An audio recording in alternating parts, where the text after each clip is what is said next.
You've gone too far, Jasmine. Is that how you treat a friend? Dorothy smiled apologetically.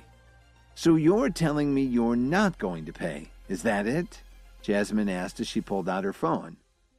Jasmine! Dorothy was so anxious that she almost stomped her foot. She knew that Jasmine knew some very nasty people.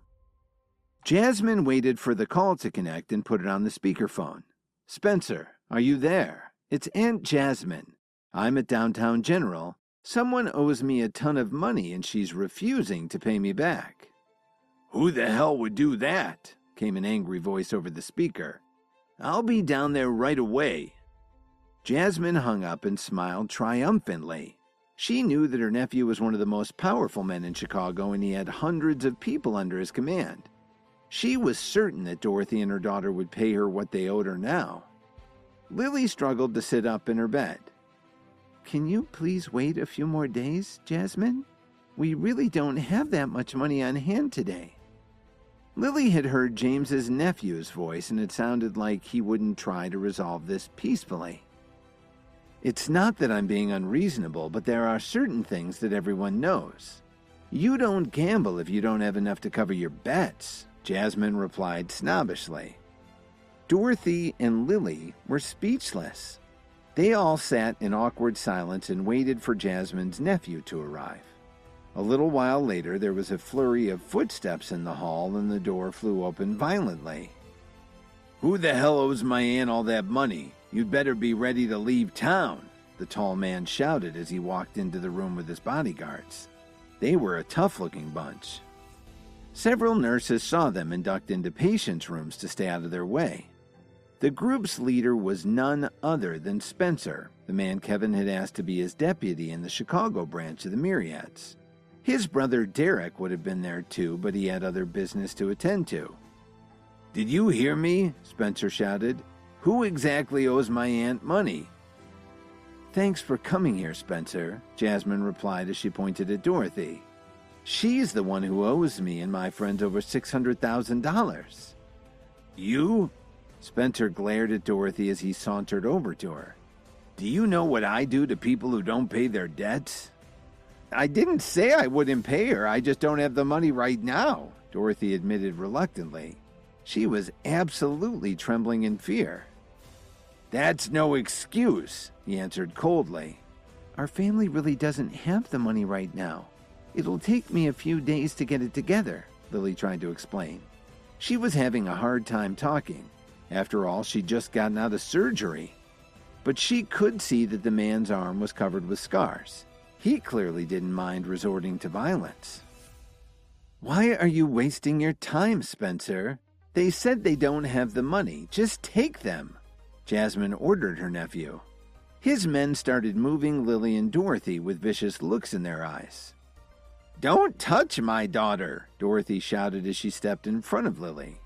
She just got out of surgery and she shouldn't be moved. Go to hell, Spencer growled as he pushed Dorothy aside. Suddenly there was a furious roar from the doorway. Stop it right now. Kevin walked into the room and the Myriads were stunned to see him. Dorothy was actually relieved to see Kevin. She pointed at him and told the men, This man is my son-in-law. Just ask him for the money. If he doesn't have it, you can beat him up for all I care. Your son-in-law? What the hell's going on here? As Spencer turned around, his voice trailed off. He was in shock. Enforcer? Spencer stammered as he tried to process what was going on. Dorothy said that the enforcer was her son-in-law, so that would make her. He knew he was in big trouble. What are you guys doing in the hospital? Kevin asked with a slight frown. The men got over their shock and started to greet Kevin very genially, but Kevin quickly raised his hand to stop them. Tell me what happened.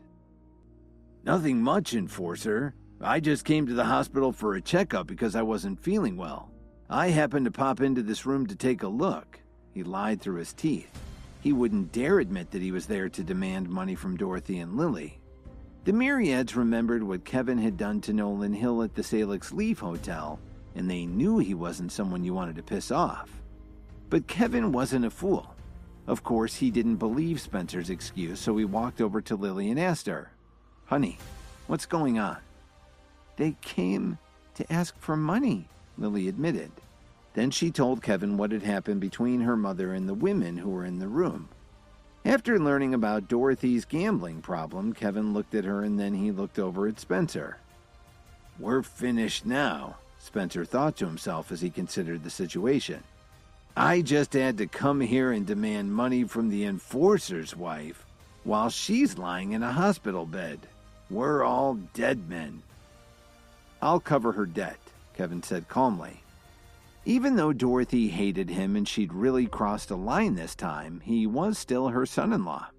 Kevin figured it was his duty to help her pay back the money. "There's no need for that, enforcer," Spencer responded right away. How could he take any money from Kevin? He was starting to regret ever answering his aunt's call. "I'm telling the truth. Give me your routing number and I'll transfer the money. I can't possibly let you come here for nothing, can I?" Kevin insisted. $600,000 wasn't much money to him. How could he refuse to pay what his family owed just because he was the Myriads Enforcer? That wouldn't set a good example for the other members, would it? Dorothy and Lily were still trying to figure out what was going on. Please subscribe to the Pocket FM YouTube channel and press the bell icon for instant notification. Check out our channel for more such exciting shows.